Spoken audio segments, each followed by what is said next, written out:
BX1 +. Toujours plus d'actu. Allez, ce sont les 5 dernières minutes de cette émission, c'est même les 5 dernières minutes de la semaine et on va terminer sur un micro ouvert avec Emmanuel Philippe qui vient d'arriver en courant. On va lui laisser 15 secondes pour reprendre son souffle.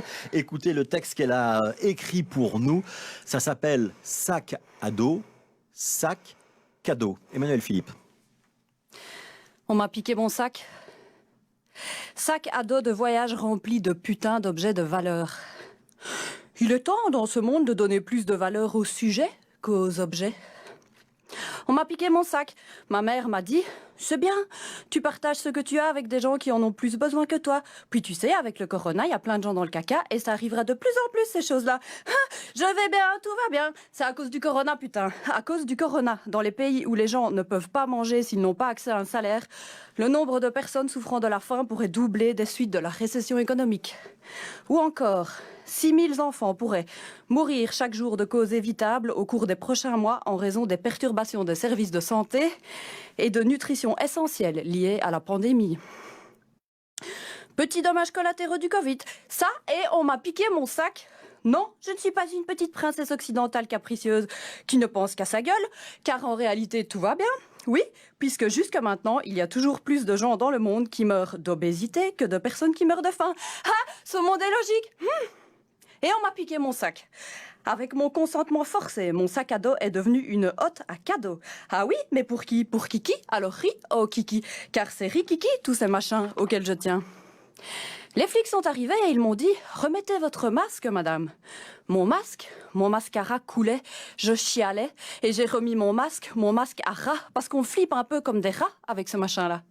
Ça me rappelle une étude universitaire de 1994 selon laquelle ce qui entraîne la création d'une hiérarchie exploiteur-exploité, chez les rats, c'est la peur, la création d'un stress.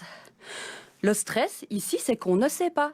Non, on ne sait pas dans quel monde nous vivrons demain et ce qu'il y restera du monde que nous avons connu.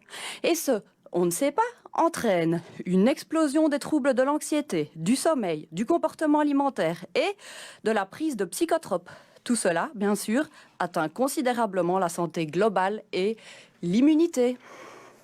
Tiens, c'est marrant quand même que pour gérer un problème de santé, on en crée d'autres. Pourtant, si les politiciens ont su forcer des milliards de personnes à porter un masque et un système économique mondial à ralentir, je sais pas moi, peut-être aussi qu'ils auraient pu amener l'ensemble de la population à adopter des pratiques quotidiennes pour renforcer l'immunité, car elles existent.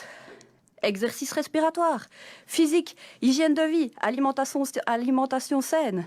Mais non, nos dirigeants sont bien trop occupés à compter leurs sous-sous que pour s'intéresser à des solutions sympas, chères et positives. La peur, c'est plus sexy, c'est plus série science-fiction, dramatique, tu vois. Ou peut-être juste que la peur est plus efficace que le bien-être pour asseoir son pouvoir. Ah mais non, excusez-moi, ça c'est chez les rats. Non, nous on n'est pas des animaux quand même. Puis moi, j'ai pas peur, non. J'ai pas peur car ce monde est logique, oui. Mais donc, on m'a piqué mon sac. Je me suis rendue au commissariat, on m'y a gentiment expliqué que même s'il y avait des caméras dans la rue et où qu'on m'a piqué mon sac, ils y regarderaient pas, que non, ils ne se fendraient pas le derrière un peu plus profond pour me démanteler ce petit réseau de vol assoiffés du centre-ville. Non, ils sont trop occupés à vérifier que tout le monde a bien les boules derrière son petit masque. Le monde est logique. Donc, désolé pour ce texte un peu chaotique, mais quand même, le chaos est dans l'air pour le moment.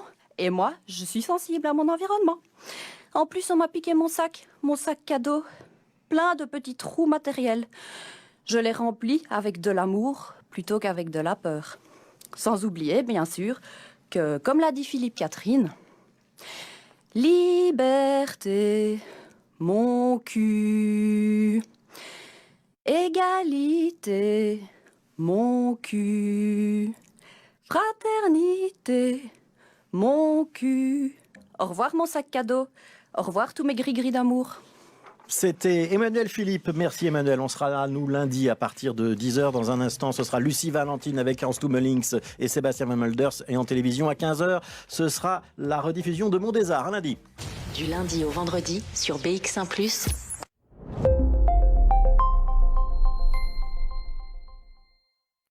l'ouverture d'un nouveau magasin à Wavre. Découvrez Sanimat Wavre. Des matériaux professionnels en chauffage, sanitaire, électricité, carrelage, parquet, peinture. Venez visiter notre showroom Sanimat Wavre et profitez de conseils de pros. Lors de cette grande ouverture, bénéficiez de conditions d'ouverture et d'offres